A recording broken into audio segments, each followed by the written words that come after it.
ñu ngi leen di nuyu gars yi di leen ziar di leen jaajëfal di suivre bi ngeen di suivre suñu chaîne bii di Reen TV di leen ñaan ngeen bañ fàtte abonné te di like vidéo yi moo ñu yokk doole. nga fu góor jigéen di dëkk. si kër góor gi booy seet góor jigéen da ngay dem ci genre dëkk yooyu. booy seet góor jigéen. waaw da ngay dem ci ñi dem ci salon de massage yi ñu leen di paasante. booy seet góor jigéen da ngay dem xool kuy bàyyi jeegam. booy seet góor jigéen ñaari jéegam di dem ci ay jigéen foofu nga koy seet booy seet góor jigéen. da ngay dem ca pale ba fañ leen di recevoir. du ma yegg ci man di ko tuumaal góor jigéen. moom tuumaal góor jigéen ma wax la lu bon. yow te nga tuumaal ko léegi. bu ko sax tuumaal ko léegi waa Sacré-Cœur. bu ko essayé mais yow lu tax nga tuumaal ko waa Sacré-Cœur. bu ko sax essayé. non non. li nga wax ni yëpp bokku ma. li nga wax noonu daal sant bu ko sax góor essayé. jigéen Sacré-Cœur lay def. boo ko waxee ma wax la lu bon. waxoo fi ci góor micro jigéen bi. Sacré-Cœur. góor jigéen di dëkk. si kër góor gi booy seet góor jigéen da ngay dem ci genre dëkk yooyu. booy seet góor jigéen. waaw da ngay dem ci ñi dem ci salon de massage yi ñu leen di paasante. booy seet góor jigéen da ngay dem xool kuy bàyyi jeegam. booy seet góor jigéen ñaari jéegam di dem ci ay jigéen foofu nga koy seet booy seet góor jigéen. da ngay dem ca pale ba fañ leen di recevoir. man sama naaw benn yoon noppalu man mim réew.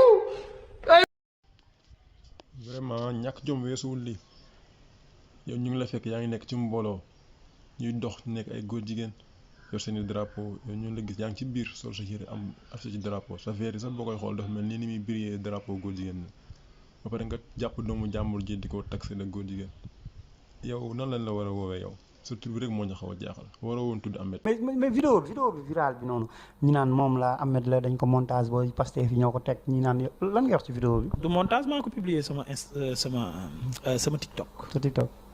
léegi non garaaw bi naan dañoo dem nee na dañoo enquête ba jénne loolu man maa ko publier man. sama vidéo la man ma publier ko man. ban occasion la woon moment boobu vidéo c'était lan moo xewoon en fait. ñoom xam nga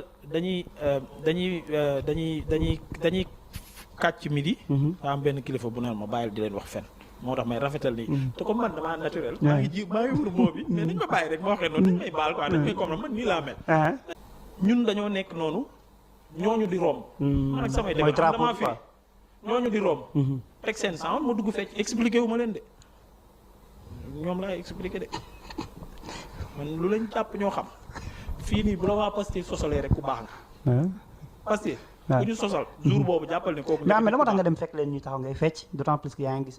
non taxawuñu de seen drapeau. dañu doon romb. non dama gis man dama xam drapeau LGBT. man dama ko xàmmee ñi wax ne drapeau LGBT ñu ngi fa kay xanaa ñoom la man xàmmee wu ma ko.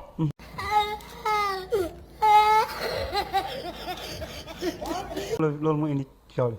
voilà maintenant luñ ma ci taxé parce que ñooñu bëgguma di wax seen wax di leen may promotion. man liñ may taxé noonu bi baatu góor jigéen man même bu ma ko bëggoon a doon góor jigéen. waaw am na solo. Mouhamed ñoo ngi koy nuyu di nuyu Baye Moustapha Diakhaté di leen féliciter ci seen émission.